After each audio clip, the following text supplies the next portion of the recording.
Hello all. This is technically first podcast recording.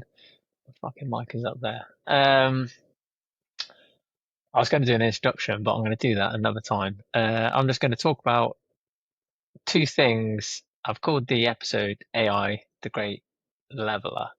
And it's just, well, I think everyone fucking knows that. It's everywhere now, right?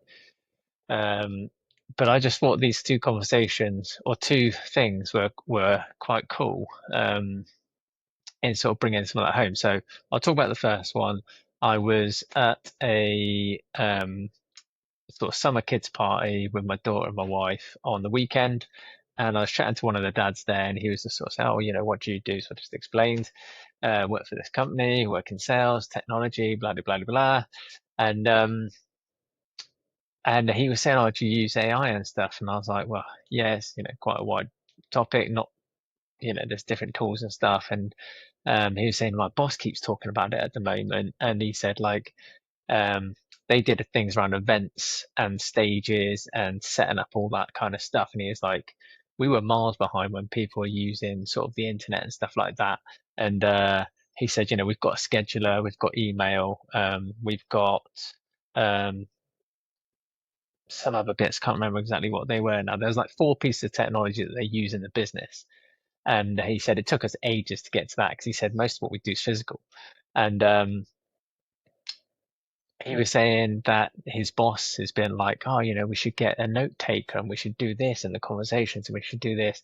And he said, like, it seems to just be wild at the moment. Everyone's talking about it. And I said, well, think of it this way, hence the title of the podcast. Before, there was such a high cost entry to put technology into businesses. And if they didn't see a massive benefit to doing it, they wouldn't have done it. So you guys were behind probably because, like you say, 90% of your business was physical, and you slowly over time just added things in that kind of just made life a little bit easier, but you could have done it without those things. And I said the thing is, now with AI it's leveling that playing field because there's not a huge cost to entry. You can, like, a note taker is like costs so little, but it will increase so much efficiency. Your calendars, all these things, you'll be able to integrate and automate and do all these different things with AI. And the cost to do these things is so cheap now, and it's so smart and so quick. And we're really in the earliest things. Like, and he said, I'd never thought of it like that. And I said, it is enabling businesses to do so many things that they couldn't do before. And it's not going to affect your day-to-day business necessarily, but it's going to improve those areas. So that was quite cool. I just thought I'd bring it up. It was quite a nice conversation just have and just see his perception of it switch, because I think he thought was like, oh, everyone's jumping on this bandwagon, but doesn't really benefit us in other ways. And our boss is making a big thing of it. But yeah, so I thought that was quite cool. And then in terms of AI in general and technology and all these different software platforms, it's kind of going through the things that I'm using that are kind of helping me do my job, not necessarily provided by the job we do. And I bet there's loads of examples of that people maybe listening to this are going, yeah, I've been kind of tinkering with it and those sort of things. So um, one example that's been personal to me is we're in the process of moving house. And as many of you will know that have moved houses, you go through the solicitors and all that sort of stuff. You have surveys done, you have searches done. Not everyone has surveys, but it's optional. And we got the PDFs back for the searches and our surveys done. And I have fucking no idea what any of this stuff means. My wife is an estate agent. She understands this stuff a lot better than I do. It's an area that I just have no clue about, really. And I was like, there's questions in here. They've raised red flags against things or things we should be maybe putting as a priority list to get fixed or changed or questioned about. And I use ChatGPT pretty much for everything that I do, just to kind of almost as a soundboard in a lot of cases. I'll have something that I want to sort of do or think about, and I'll put it in there just to get its kind of soundboard back of what it thinks and things like that. And anyway, so I use ChatGPT. I use the £20 a month paid one, whatever it is, just to get some of those extra models and things you can use. And I loaded all of the PDFs in there. So there was three search ones and there was the survey one. and I've said, can you read through this? You're an expert in the sale of properties, around the solicitation, the searches, blah, blah, blah, blah.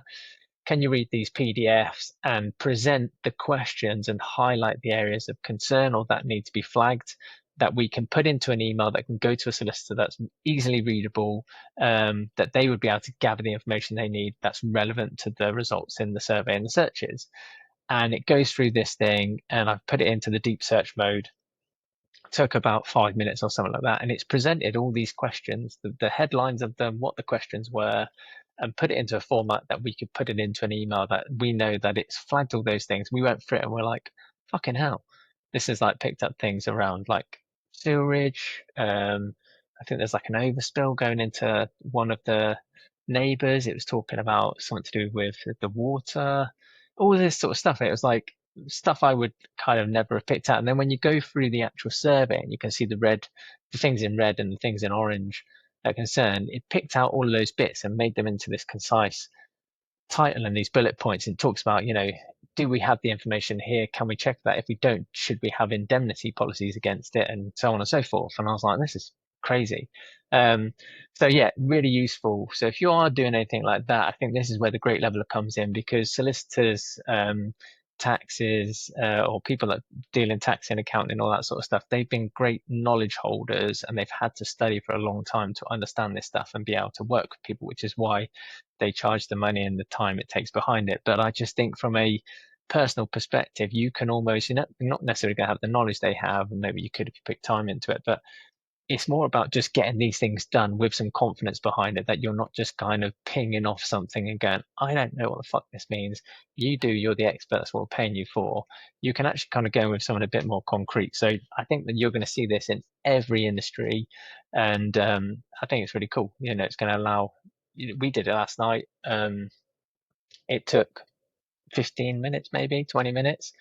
Whereas if you're really into those sort of things, maybe you do property as a business, or you have it as a side investment, the amount of time that sorry, I just wobbled the camera. Hi guys. The amount of time that you probably spend maybe going into that sort of stuff, if you're doing that on a regular basis, this is just going to be easy peasy. So on that note, I just thought I'd talk about some of the AI that I use in my job.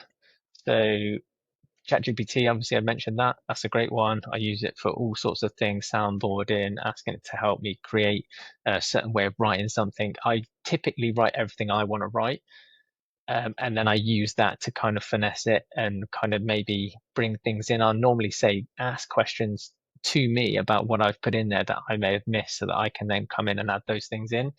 So it's just a way of like, I always find if you're in meetings with people, everyone's got their own perspective of things and they bring things to the conversation that you go, oh, okay, that's a good way of looking at it, or oh, that's useful.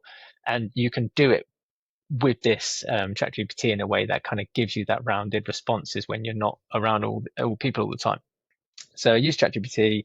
I paid the £20 a month one just because it gives you the extra models. There's different things you can do for research and all those sort of stuff. I use Notion, which is almost like a database, and I call it a second brain. I've actually titled a page in there Second Brain, and I put loads of stuff in there around the sales things, the sales enablement stuff, just different business principles, things that I've learned through books, things that I find interesting. I've got one that's separate that I use for like investing stuff. So it's got like things around stock market in there that I find really useful, or crypto, so Bitcoin, all that sort of stuff that I look into and invest in. It's got, what else have I got in there? Like productivity things. There's all sorts of stuff in there. So I use it as my second brain. But there's also, talk about note takers. There's loads out there. I think Fathom is quite a well-known one these days. By the way, I'm not sponsored by any of this stuff. Don't know if I meant to say that, but I'm not. If you need to. And Notion's got an AI note taker, so I think that one is also about £20 a month. and it just sits in the background. So you can have Teams call, Zoom call, all those sort of things. The note takers normally sit in those calls. It's a bit weird. You just see something come into the conversation. This doesn't do that. It just sits in the background. So I even have it running in the back of this. So I'm recording this. It's running in the background, just listening to me chat shit. Yeah, it just collects all that information, summarizes it. You can then ask the AI some questions around it, or bring it into ChatGPT and do it that way, which is quite cool. I use a platform called Gamma. I think it might be gamma.so or .app, but it's a great way of building presentations, like the standard presentation that a lot of companies bring to the forefront. I always like to adapt them a little bit, make them a bit more personal to the customer, make it more customer focused. Maybe there's things that I want to add to it that just don't ever get added.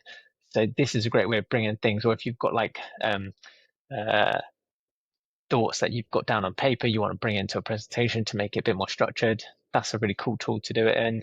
There's a free version of that, like there is in most things, and it just gives you a certain amount of slides. And then you can have AI images and stuff on top. If you want to upgrade, you can. So that's pretty cool. And what else is there that is useful to people? Bear with me, caller. I will be back in 2 seconds. Riverside. I'm using Riverside here, so that's not really an AI tool. This is just a recording, but it can do lots of cool editing stuff in the background. So that's really useful. I think that's mainly it. I think in the background I'm using LinkedIn. I pay for the premium on that, just because it gives you the extra stuff. Not really any AI built into that. You can use those things. Something I would like to look into is, and anyway, if anyone does ever listen to this, probably not because it's the first one and it's probably a bit shit. But if you do, and you're using different AI tools for productivity and just making your life easier, there's a few that I've undenied about, not gone into yet. But Motion keeps coming up as a calendar one. Don't know if that's quite labor intensive to get it working, so not sure if that's ever going to be useful. I keep touching my desk to apologize, it keeps wobbling. Feels like we're on a boat. And I think there's one called Fixer, which is you can link into your Google email. If you use Google email, potentially Outlook as well, which I predominantly use, Gmail for personal, Outlook for work. It comes in there and it filters all this stuff. I seen a post about it the other day, and it will put stuff into folders that are for you. So for you to look at things that maybe CC you into, but just more of like an awareness point, and not necessarily something you've got to respond to. Things that's kind of like marketing. So that may really, if people start to integrate this, and if you think of companies like Google and Microsoft, if they start to actually just apply these technologies into their own stack, then marketing emails are going to be just going straight into those folders. You get this kind of promotional things in Gmail stuff now. So anyway, gibbering now. I'm going to try and do different podcasts about different topics, mainly around sales, sales enablement, sales operations, and the technology world that I work in, the customer experience, why those things are really important, the things I've been learning, and just kind of share that journey really along the way. This was just a little aside one. AI is kind of going to be a huge part of the technology curve that we're going into, and it was just an interesting recent conversation, sort of thought I'd add it in. But I'm going to aim between sort of 15, 30 minutes. And then if I get to a point where I start doing podcasts with other people, which would be really cool, then they would be longer again, probably to an hour or so. It'd be good to get some proper long form conversations. And I always find this sort of stuff, having a conversation chat wise, is really interesting. So just gibbering on myself like I am now. Yeah, we'll keep it short and sweet because people will just get bored of me, and we don't want that. So anyway, appreciate you listening. If you got this far, fucking well done. And see you on the next one. Ciao, ciao.